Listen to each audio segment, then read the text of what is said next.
Hello everyone, welcome back to my YouTube channel. In this video, I'm going to show you how to say goodbye in Chinese.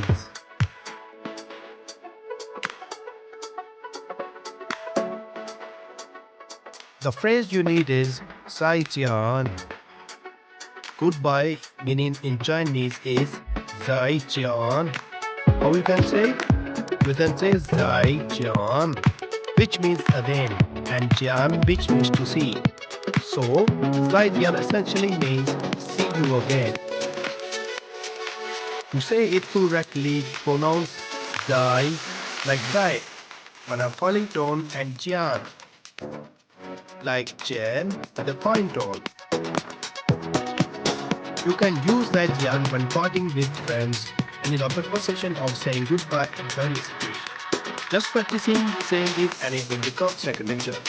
If you found it helpful, don't forget to like, subscribe, and click the bell icon for more lessons. Thanks for watching and Zaijian.